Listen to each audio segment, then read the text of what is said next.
Welcome to our channel. Today we're diving into The Laws of Human Nature by Robert Greene. Oh, this is a great one. It is. It's a really fascinating look at the often hidden forces Yeah. that drive our behavior Yeah. and the behavior of those around us. Mm-hmm. Now, this book isn't just about dry psychological theories. No. It's really a practical guide to understanding Yeah. those forces. Greene uses a lot of fascinating historical examples I love that about Greene, yeah. to illustrate these laws, and that's what we'll be focusing on today. I think that's the best way to learn it, too. Yeah. You know, to see it in action. Absolutely. With real people. Yeah, it's like getting a crash course in history and psychology Yeah. and strategy all in one. Yeah, and what's fascinating is that Greene doesn't just present these laws as abstract concepts. Yeah. You know, he really digs into the psychology behind them, Yeah. showing how they play out in our everyday lives, even if we're not aware of them. Right, so he's not just giving us a list of rules. No. He's helping us understand the why behind them. The why exactly, and the why is often rooted in our evolutionary past. Okay.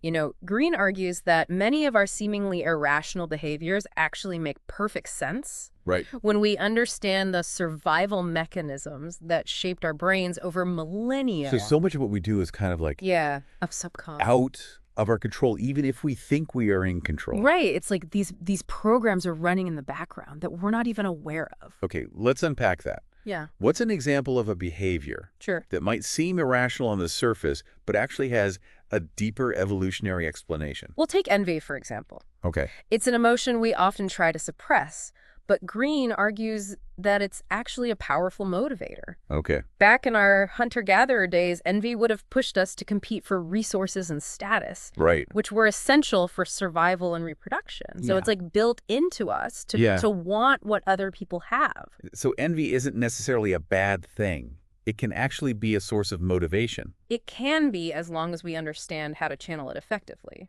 All right. Greene argues that the key is to use envy as a signal that we need to step up our game, Right. rather than letting it consume us with resentment or bitterness. That's a really interesting perspective. Yeah. So how does Greene suggest we go about channeling envy in a positive direction?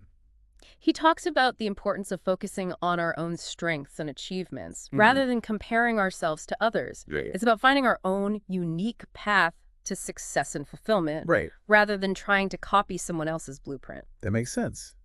It's about recognizing that everyone has their own journey, Yeah. their own timeline, their own definition of success. Right. And Greene also emphasizes the importance of self-awareness. Okay. The more we understand our own triggers and patterns, the better equipped we are to deal with envy in a healthy way. This is where the idea of the stranger within comes in, right? Exactly. Greene argues that we often act in ways that even we don't fully understand, driven by deeper emotional currents that we're not always conscious of. I think we've all had those moments where we've done something completely out of character Oh, yeah. and then later wondered, where did that come from? All the time. Right. I have. And this book helps us shine a light on those hidden forces, Yeah. giving us a framework for understanding our own behavior and the behavior of those around us. Can you give us a specific example Sure. of how this stranger within might manifest in our lives? Well, think about a time when you felt an intense urge to do something, Okay. even though you knew it wasn't necessarily in your best interest. Maybe it was an impulsive purchase, a risky investment, Oh, yeah. or a sudden outburst of anger. I could definitely relate to that. Yeah, Those moments where you just lose control and act on pure emotion. exactly. And Greene would argue that those moments are often driven by our primal instincts. Yeah. Those deep-seated urges that have been hardwired into our brains over millions of years of evolution. So our primitive brain is kind of hijacking our modern rational self. In a way, it is. And the key to mastering our behavior is to become aware of those primal urges, Right. to understand their origins, and to develop strategies for managing them effectively. So it's not about suppressing our instincts entirely. Yeah. It's about understanding them and learning to use them to our advantage. Exactly. And Greene provides us with a toolkit for doing just that. He gives us practical strategies Okay. for recognizing our own emotional patterns, understanding our triggers, Yeah. and developing coping mechanisms for dealing with challenging situations. This is all so powerful. I feel like I'm already starting to see myself and others in a new light. It is. It is. But how does Greene connect all of this to the modern world? Yeah. We're not living in caves anymore. So are these primal instincts still relevant in today's digital age? That's a great question, and one that Greene addresses directly in the book. Yeah. He argues that technology, Yeah. especially social media, has actually amplified our natural tendencies towards things like envy, tribalism, and emotional manipulation. That's a scary thought. Yeah. So our smartphones are basically supercharging our primal brains. In a way, they are. Think about the outrage cycles on social media. Right. Someone posts something controversial, and suddenly everyone's piling on. Yeah. Driven by this mob mentality, Greene would argue that this is just our tribal instinct amplified by technology. We're hardwired to form groups and defend our tribe, Yeah. even if that tribe is just a bunch of anonymous avatars online. And that explains why it's so easy to get caught up in the drama and the negativity online. Right. It's like we're losing our sense of individuality and critical thinking. We are, and that's why it's more important than ever to be aware of these dynamics, Yeah. to understand the forces that are shaping our behavior, and to develop strategies for resisting the pull of the online mob. This is all so insightful. It feels like we're just scratching the surface here.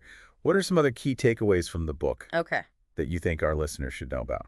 Well, one of the things that really stood out to me was Greene's emphasis on the importance of mastering our emotions. Okay. He argues that our emotions are actually the driving force behind a lot of our behavior, even when we're not aware of it. He talks about the emotional self, right? He does. He argues that we all have this emotional self that operates beneath the surface of our conscious awareness. Right. And this emotional self is constantly influencing our thoughts, our decisions, and our actions. It's like having a second brain that's running on autopilot. In a way, it is. And the problem is that this emotional self often gets us into trouble. Oh, yeah. You know? How many times have we all done something in the heat of the moment Right. that we later regretted? Countless times we get angry, we get scared, we get jealous, and we act impulsively without thinking about the consequences. Right.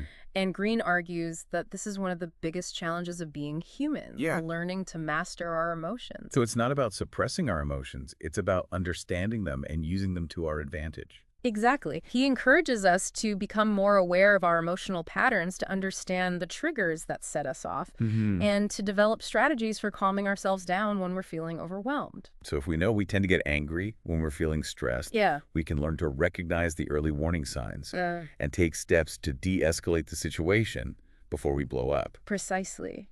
And this takes practice. Yeah. It's like building a muscle. The more we work on it, the better we get at managing our emotions. Right. And for those of you seeking extra motivation and inspiration, I want to encourage you to check out the Affirmified Journey YouTube channel. They have a ton of great content on personal growth and self-improvement. I love that channel. Yeah. Really great stuff. Yeah. And this mastery of our emotions is essential for pretty much every aspect of life, right? It is. It's crucial for our relationships, our careers, our mental and physical health. Yeah. Greene argues that emotional intelligence is actually more important than IQ when it comes to achieving success and happiness. Well, that's interesting. So if we want to live a fulfilling life, we need to get a grip on our emotional selves. We do. And that's one of the most valuable things that Greene offers in this book, practical strategies for understanding and mastering our emotions. He also talks about something he calls toxic types. Okay. These are individuals who exhibit certain personality traits that can be harmful to others. Okay, that sounds a little ominous. It can be. Can you give us some examples of these toxic types? Well, one example is the deep narcissist. Okay. These individuals are often charming and charismatic on the surface, but they have a deep-seated need for admiration and validation that can lead them to manipulate and exploit others. So they're not just vain or self-centered. They're actually using other people to feed their ego. Exactly. And Greene gives us tools for recognizing these types, understanding their motivations, and protecting ourselves from their negative influence. This is also fascinating. I feel like I'm seeing the world with new eyes. What are some other toxic types that Greene identifies? Another common type is the fanatic. Okay. These individuals are driven by a rigid ideology or belief system. Okay. And they're often willing to use any means necessary to advance their cause. So they're basically zealots. Yeah. They see the world in black and white. Yeah. And they're not open to other perspectives. Exactly. And their unwavering certainty can be incredibly dangerous, especially when they gain positions of power. Yeah. Greene uses historical examples like Stalin and Robespierre to illustrate how fanaticism can lead to tyranny and violence. That's a chilling thought. But how do we recognize these fanatics in our everyday lives? They're probably not all dictators or revolutionaries. Right. They can be found in all walks of life. One of the key signs is their intolerance of dissent. Okay. They see anyone who disagrees with them as an enemy, and they're quick to demonize and attack their opponents. So it's about being aware of people who are overly rigid in their thinking, who refuse to consider alternative viewpoints, Right. and who resort to personal attacks rather than reasoned arguments. Exactly. And Greene gives us strategies for dealing with these types, whether it's setting boundaries, disengaging from their arguments, Okay. or even using their own tactics against them. Wow, this is all so insightful. Uh-huh. I feel like we could talk about this stuff for hours. Me too. But we need to move on to another key aspect of human nature that Greene explores. Okay. The importance of understanding nonverbal communication. This is a big one. Yeah, okay, let's dive into that. Yeah. Why is nonverbal communication so important? And what are some of the key things we should be paying attention to? Well, Greene argues that nonverbal communication is actually more powerful than our words. Wow. Our body language, our tone of voice, our facial expressions. Yeah. They often reveal our true feelings and intentions even when we're trying to hide them. Yeah, it's like our bodies are betraying us. In a way they are, and that's why it's so important to be aware of this nonverbal language, both our own and that of others. Right. It can give us a huge edge in understanding what's really going on in any interaction. So how do we become fluent in this secret language? Yeah. Where do we even begin? Well, Greene uses a fascinating historical figure to illustrate this: Milton Erickson. Okay. He was a groundbreaking psychiatrist who was a master of nonverbal communication. He actually had polio as a child, which left him with limited mobility. Wow, that must have been incredibly challenging. It was. But Erickson actually used his disability to his advantage. Interesting. Because he couldn't rely on his body language in the usual ways. He became incredibly attuned to the subtle signals that other people were sending. Okay. He could read their faces, their posture, even their breathing pattern. Wow. To understand their unspoken thoughts and emotions. So he turned his weakness into a superpower. He did. And what's so amazing is that Erickson developed all these techniques for influencing people through nonverbal communication. Okay. He could use his voice, his gaze, even the way he sat in a room, Right. to subtly guide people's behavior and get them to see his point of view. This is getting a little bit matrixy. Are you saying we can actually control people with our minds? Not quite. But we can definitely influence them on an unconscious level. Okay. And nonverbal communication is a huge part of that. Think about it. We've all met people who have this charisma. Yes. This presence that just draws you in. Those people who walk into a room and everyone turns to look at them. Exactly. And a lot of that charisma is based on nonverbal cues. Yeah. The way they hold themselves, their eye contact, their tone of voice. It's like they're broadcasting a message of confidence and power. Right. Without even saying a word. So what are some practical things we can do to improve our own nonverbal communication? Well, first of all, we need to become more aware of our own body language. Okay. Are we slouching? Right. Are we fidgeting? Yeah. Are we making eye contact? These small details can have a huge impact on how we're perceived. And what about reading other people's body language? Mm-hmm. What are some key things to look out for? Well, Greene talks about the importance of paying attention to clusters of signals. Okay. One gesture on its own might not tell you much. But if you notice several gestures that all point in the same direction, that's when you know you're onto something. So if someone's saying they're happy, but their arms are crossed, their brow is furrowed, and their tone is flat, Right. that's a red flag. Exactly. Their words are saying one thing, but their body language is telling a different story.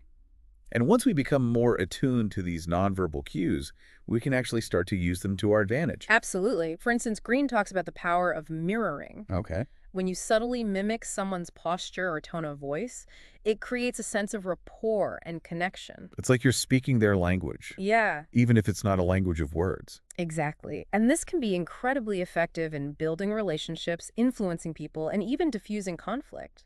It's all so fascinating. I feel like I'm seeing the world with new eyes. It is a powerful tool. Yeah. But what about those insights into the art of persuasion? Okay. I'm really curious to hear more about that. That's a great topic to dive into. Greene argues that effective persuasion isn't about forceful arguments or trying to overpower someone with logic. Yeah. It's about understanding their psychology, appealing to their emotions, and subtly guiding them towards your point of view. So it's more about strategy and psychology than about being a master debater. Exactly. Yeah. He talks about the importance of framing your arguments in a way that resonates with the other person's values and beliefs. It's about finding common ground and building a sense of trust. That makes sense. It's about meeting people where they are rather than trying to force them to see things your way. Right. And Greene also talks about the power of strategic flattery. Okay. Not the insincere, over-the-top kind, Right. but genuine compliments that acknowledge the other person's strengths and accomplishments. So it's about making people feel good about themselves. Yeah. Which makes them more receptive to your ideas. Exactly. And it's not about manipulation. Right. It's about recognizing and appreciating the other person's value. That's a really important distinction. So it's about being authentic in your appreciation, not just trying to butter people up. Right. And Greene also talks about the importance of understanding the other person's unspoken desires. Okay. What are they really looking for? What are their fears and aspirations? So it's about being a good listener. Yeah. Paying attention to what's not being said. Yeah. And trying to understand the deeper motivations behind people's actions. Exactly. And once you understand those motivations, you can tailor your arguments and your approach to appeal to those deeper needs and desires. This is all so insightful. I feel like I'm getting a crash course in psychology and persuasion. Right. All at the same time. Yeah. You know, this book is... Big one. It really is. Yeah. It's dense, but it's so good. Yeah. And it's all incredibly practical. These are tools that you can use in your everyday life. Right. Whether you're negotiating a deal, trying to win over a client, or just having a conversation with a friend. It's about understanding human nature and using that knowledge to navigate the world more effectively. Exactly. And Greene provides us with a roadmap for doing just that. Yeah. He gives us insights into the psychology of power, the dynamics of group behavior, the strategies of effective leadership, and so much more.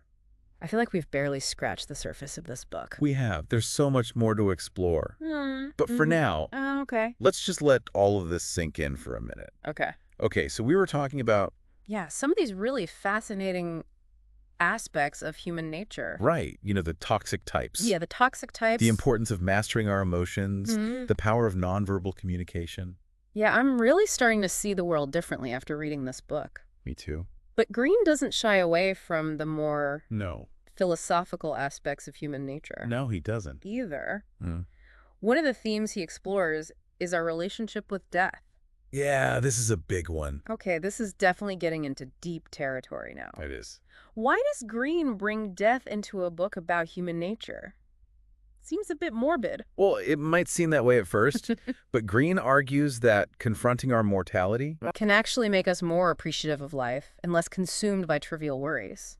Okay. He says that most of us spend our lives in a kind of denial about death, pushing it to the back of our minds. I think that's true for a lot of people.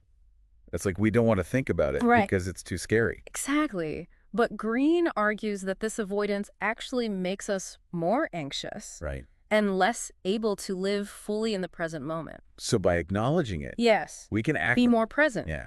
He says that by confronting our mortality, we can gain a valuable perspective on what truly matters in life. Yeah, it's like a wake-up call, right? Suddenly all those little things we stress about seem so insignificant. Precisely.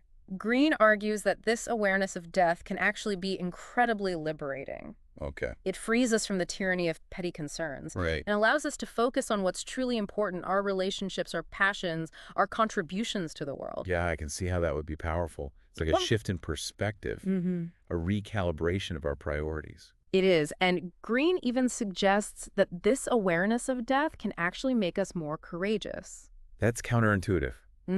Why would thinking about death make us braver? Well, if we accept that death is inevitable, then we have nothing to lose. We can take risks, pursue our dreams, and live with a sense of urgency that we wouldn't have otherwise. It's like we're playing with house money. Yeah. We're already all in, so why not go for it? Exactly. And Greene argues that this kind of courage is essential for a fulfilling life. Right. He says that too many people let fear hold them back from pursuing their true potential. And I think we've all felt that fear at some point. The fear of failure. Yeah. The fear of rejection. The fear of the unknown. Absolutely. It's a universal human experience. Yeah. But Greene argues that we can overcome these fears by embracing our mortality. Okay. By accepting that our time is limited, we can find the courage to live more boldly and authentically. That's such an empowering message. Yeah. It's like he's saying that death isn't something to be afraid of, but rather a source of inspiration and motivation. He's encouraging us to make the most of our precious time and to live each day with intention and gratitude. I love that. It's like a call to action. Yeah. To stop wasting time on things that don't matter and start living the life we were meant to live. Exactly. And he reminds us that this is not just about our own individual lives. No. It's also about our connection to something larger than ourselves. What does he mean by that? Well, Greene argues that our awareness of death can actually make us more compassionate and empathetic. Okay, how does that work? Well, if we recognize that everyone is facing their own mortality, Okay. it makes us more understanding of their struggles Right. and more willing to offer support and kindness. So we're all in this together, right? Yeah. We're all sharing this journey through life, and we all know it's going to end someday. Exactly. And this shared awareness of our mortality can actually be a source of connection and community. It's like a bond that unites us all, regardless of our differences. Yeah, it is. And Greene encourages us to cultivate this sense of connection, to see ourselves as part of something larger than our own individual lives. This is all so profound. Yeah. I feel like this conversation has really shifted my perspective on things. It's powerful stuff. I'm starting to see death not as an ending, but as a part of life. Yeah. Something that can actually enrich our experience. Yeah. If we approach it with the right mindset. That's exactly the point Greene is trying to make, and it's not an easy one to grasp. Right. It takes courage and honesty to confront our own mortality, but the rewards are immense. Okay, Greene also delves into the concept of generational differences. Yeah. Exploring why different generations see the world so differently. Yes, this is a fascinating aspect of human nature. He argues that our values and behaviors are shaped by the historical events, and cultural trends we experienced during our formative years. So it's not just about age, it's about the collective experiences that define a generation. Precisely. Think about the baby boomers who grew up in a time of post-war prosperity and social change. Right. Their worldview is likely to be quite different from that of millennials who came of age during a time of economic uncertainty and rapid technological advancement. That makes sense. Each generation has its own unique set of challenges and opportunities that shape its collective consciousness. Right. And understanding these generational differences is essential for navigating the complex social and political landscape of our time. Yeah. It's about recognizing that different generations have different perspectives, different priorities, different ways of seeing the world. It's about empathy and understanding, rather than judgment and dismissal. Exactly. And Greene provides us with a framework for understanding these generational dynamics, helping us to bridge the gaps and build more meaningful connections across generations. And this is so important in today's world. Yes. Where we're constantly bombarded with messages that pit generations against each other. It is. We need to move beyond these simplistic narratives and recognize the shared humanity that unites us all, regardless of our age or background. Well said. And speaking of understanding human nature, Greene also provides insights into the dynamics of authority and leadership. What are some of the key takeaways from that section of the book? One of the most interesting points he makes is that we humans have a deep-seated ambivalence towards authority. Oh, that's interesting. We both crave it and rebel against it. That makes sense. We want strong leaders. Right. But we also don't want to be controlled. Exactly. And Greene explores this dynamic throughout the book using historical examples to show how great leaders navigate this tricky terrain.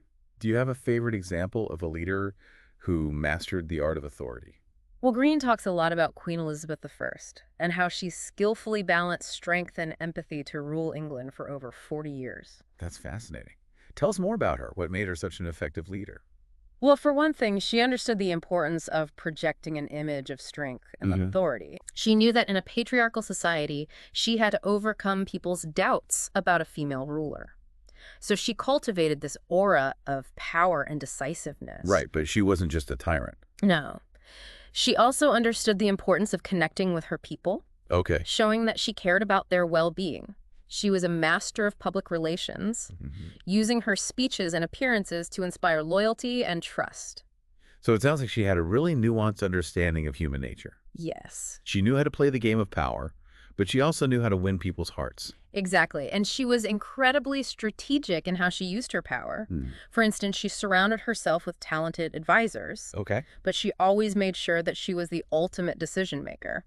She knew how to delegate, but she never gave up control. Precisely. And Greene argues that this is one of the key challenges of leadership, knowing how to delegate effectively without losing authority. Yes, it sounds like she was a master of balancing all these competing demands of leadership. Yeah. She was. And Greene uses her example to illustrate the timeless principles of authority that apply to leaders in any field. So it's not just about having a fancy title or giving orders. It's about understanding human nature. Yeah. And using that knowledge to inspire, motivate, and lead effectively. Exactly. And Greene argues that true authority is always rooted in a deep understanding of human psychology. So if we want to be effective leaders, we need to become students of human nature. We do. And that's what this book is all about. Yeah. Giving us the tools to understand ourselves and others on a deeper level. That's amazing. I feel like I've already learned so much. Yeah. But we've barely scratched the surface. There's so much more to explore in this book. Yeah. We haven't even touched on his insights into harnessing aggression, the importance of finding our purpose, or the power of understanding group dynamics. I can't wait to dive into all of that in our next segment. We've been talking about death and leadership and nonverbal communication, but there's one more thing I want to ask you about: harnessing aggression. It seems counterintuitive to think of aggression as a positive thing. It does, doesn't it? We usually associate it with violence or destruction. Right. But Greene says it's actually a fundamental human drive that can be channeled for good. So how do we tell the difference between destructive aggression and the kind of aggression he's talking about? It's all about understanding the motivations behind the aggression. Greene says some people are aggressive because they're insecure or afraid. Okay. They lash out because they feel threatened.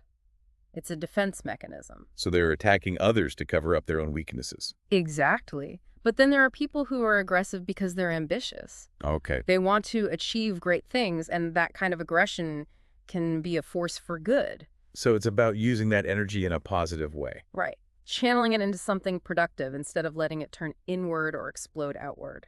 Can you give me an example of someone who did that? Sure. Greene talks about Martin Luther King Jr. He was obviously a very aggressive person in the sense that he was fighting for a cause he believed in. Right. But he channeled that aggression into a nonviolent movement for social justice. So it's not about denying our aggression. No. It's about transforming it. Exactly. And Greene gives us some tools for doing that. He talks about the importance of setting clear goals, having a plan, and being persistent even when things get tough. It's about having the courage to go after what we want. Yeah, and to keep going, even when we face obstacles. I feel like this whole book is about using our understanding of human nature to our advantage. It is. It's about recognizing the patterns in ourselves and in others and using that knowledge to navigate the world more effectively. It's about understanding the rules of the game so we can play it better. Right. And hopefully use our knowledge to make the world a better place. Well said. Yeah. I feel like we've learned so much from this deep dive into the laws of human nature. Me too. It's a book that really makes you think. It does. And for our listeners, if you're interested in learning more about personal growth and skill development, I highly recommend checking out lingopediamagazine.com. Oh, yeah. They have some great resources over there. They do. They have courses and ebooks on all sorts of topics. Mm-hmm. So if you're ready to take your understanding of human nature to the next level, head over to lingopediamagazine.com. And don't forget to pick up a copy of The Laws of Human Nature. It's a book that everyone should read. I agree. And to our listeners, we want to hear from you. What resonated with you the most from this conversation? What are you going to apply to your own life? Yeah, leave a comment below and let us know. And don't forget to subscribe to our channel, like this video, and share it with anyone who's ready to understand themselves and others on a deeper level. Keep diving deep. Until next time.